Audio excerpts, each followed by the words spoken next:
નમસ્કાર, અર્થાત ન્યૂઝમાં આપનું સ્વાગત છે। તો ચલો જોઈએ આજના મુખ્ય સમાચાર। જામનગર શહેરમાં કાલાવડ રોડ ઉપર એસટી વર્કશોપ નજીક આવેલી વિસ્તારમાં જય ગુરુદત્ત સોસાયટીમાં આજે બપોરે વરસાદના ઝાપટા દરમિયાન એક મકાનની છજાનો કેટલોક હિસ્સો તૂટી પડ્યો હતો અને મકાનની નીચેના ભાગમાં ઉભેલા દુકાન પર અમુક લોકોને ઈજા થઈ હતી। કારાભાઈ, પરસોત્તમભાઈ, રવિભાઈ અને એક સગીર વયના બાળકને ઈજા પહોંચતા ચારેયને સારવાર માટે હોસ્પિટલ લઈ જવામાં આવ્યા હતા। જોકે આ ત્રણેયને સામાન્ય પ્રકારની ઈજા થઈ હોવાનું જણાવ્યું છે। આ બનાવની જાણ થતાં સ્થાનિક લોકો દોડી આવ્યા હતા અને છજાનો કાઉન્ટર ખસેડીને ચારેય આ બનાવ બની આવતા સ્થાનિક લોકો દોડી આવ્યા હતા અને છજાનો કાઉન્ટર ખસેડીને ચારેયને સારવાર માટે હોસ્પિટલ ખસેડવામાં આવ્યા હતા।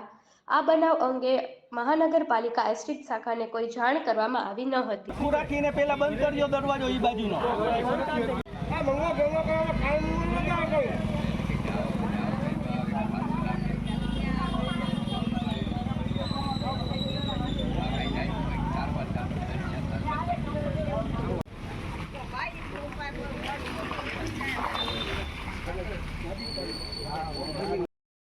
જામનગર નજીક દરેડમાં આવેલા સુપ્રસિદ્ધ ખોડિયાર માતાના મંદિરમાં પાણી ગરકાઈ ગયું છે।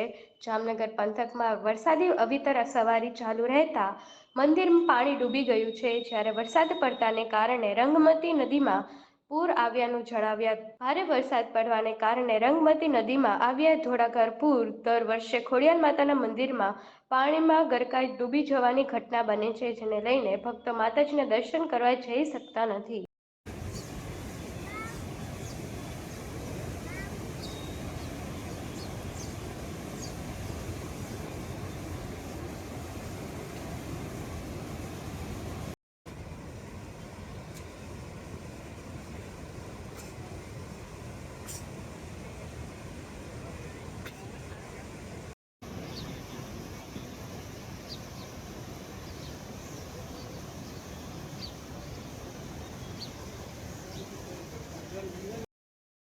ગીર સોમનાથમાં હિરણ 2 ડેમ 90% સુધી ભરાઈ જતા ડેમના 2 દરવાજા ખોલવામાં આવ્યા હતા।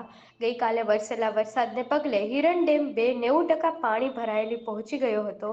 આજ રોજ સવારે 10:30 કલાકે 2 દરવાજા 1 ફૂટ સુધી ખોલવામાં આવ્યા હતા। વેરાવળમાં 11 અને તલાલાના 3 ગામોમાં એલર્ટ કરવામાં આવ્યું છે।